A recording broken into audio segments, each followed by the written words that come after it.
नमस्कार, live cities की night bulletin दिन भर बिहार में आपका स्वागत है। मैं हूं आपके साथ प्रीति झा।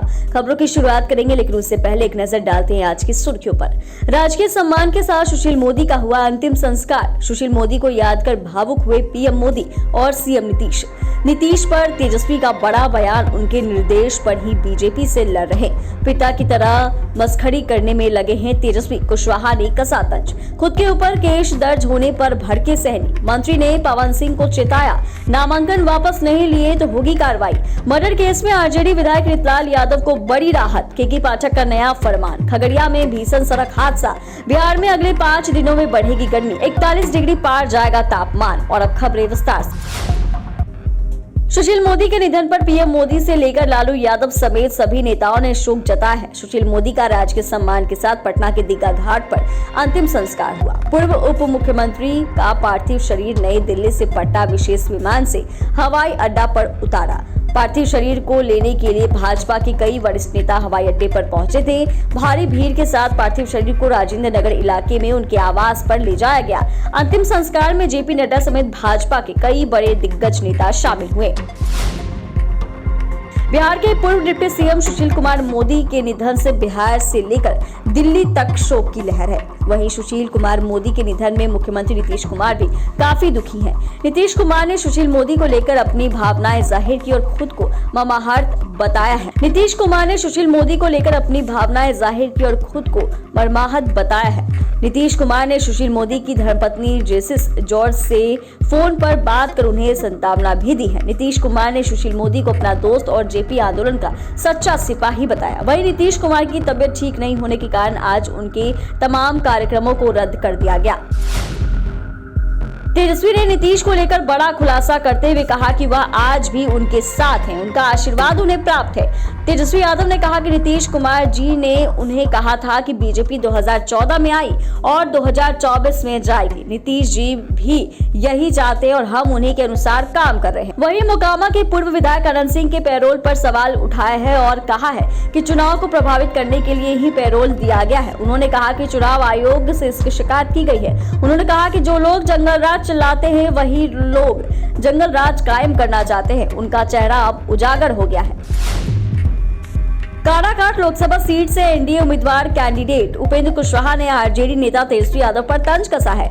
कुशवाहा ने कहा कि तेजस्वी अपने पिता की तरह ही मस्खरे हो गए हैं। वहीं 400 सीट पार पर केंद्र में एनडीए सरकार बनने का भी दावा किया। कुशवाहा ने कहा कि लालू जी भाषण भी करते थे तो लगता था कि जोक कर रहे हैं, तो उन्होंने सीखा है, जो परिवार में सुना है वो बोल रहे हैं। उन्होंने कहा कि इतना लोकप्रिय प्रधानमंत्री देश को आज तक नहीं मिला। सब लोग चाहते हैं कि प्रधानमंत्री जी की एक झलक पाना, इसीलिए प्रधानमंत्री जी ने रोड शो किया। प्रधानमंत्री के साथ सब लोग खड़े हैं।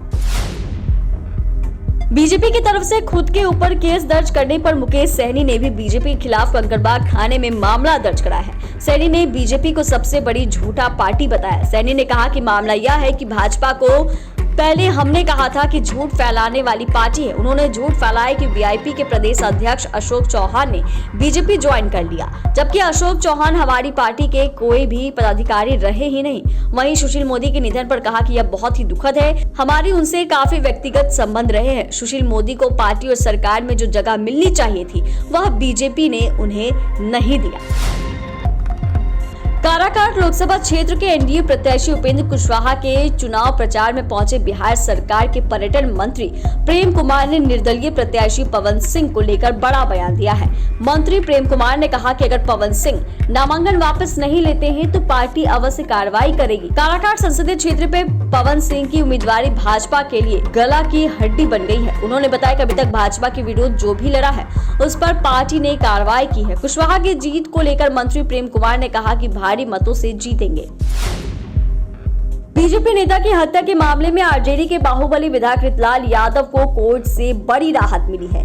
पटना में एमपी एमएलए कोर्ट ने बीजेपी नेता सत्यनारायण सिन्हा मर्डर केस में रितलाल यादव को बरी कर दिया है। इस मामले में रितलाल यादव समेत कई लोगों को आरोपी बनाया गया था। हाईकोर्ट के आदेश पर स्पीडी ट्रायल चलाकर मामले की सुनवाई की गई। दरअसल 30 अप्रैल 2003 को दानापुर की पूर्व बीजेपी विधायक आशा देवी के पति सत्यनारायण सिन्हा की गोली मारकर हत्या कर दी गई थी।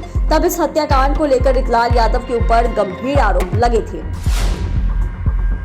बिहार के निजी और सरकारी स्कूलों के लिए नया आदेश के पाठक के शिक्षा विभाग की ओर से आया है। नए आदेश के मुताबिक 16 मई से स्कूलों में मिशन लक्ष्य के तहत पढ़ाई होगी।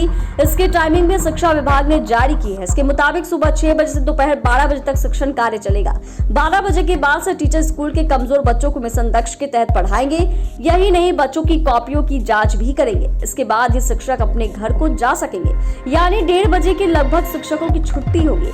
इस आदेश को शिक्षा विभाग के निदेशक कन्हैया प्रसाद श्रीवास्तव ने सभी जिलों को जारी किया है। खगड़िया में भीषण सड़क हादसा हुआ है। ट्रक और पिकअप की टक्कर से 2 लोगों की मौत हो गई है, जबकि एक घायल बताया जा रहा है। टक्कर इतनी भयानक थी कि पिकअप के परखच्चे उड़ गए। पिकअप चालक समेत 2 लोगों की मौके पर ही मौत हो गई। हादसे की सूचना बिलदौर पुलिस मौके पर पहुंची। पुलिस ने शव को कब्जे में लेकर पोस्टमार्टम के लिए खगड़िया भेजा। मामले की जांच की जा रही है। मौसम विज्ञान केंद्र पटना ने बिहार में गर्मी बढ़ने की संभावना जताई है। अगले 5 दिनों के अंदर अधिकतम तापमान में काफी बढ़ोतरी देखने को मिलेगी। इससे लू चलने की संभावना जताई है। मौसम विभाग ने इसको लेकर येलो अलर्ट जारी किया है। बिहार का अधिकतम तापमान 41 डिग्री सेल्सियस के पार जा सकता है। हालांकि पूरे बिहार में बारिश की कोई उम्मीद नहीं है। लगभग 5 दिनों तक मौसम विभाग ने बढ़ती गर्मी और गर्म पछुआ हवा को लेकर चेतावनी जारी की है।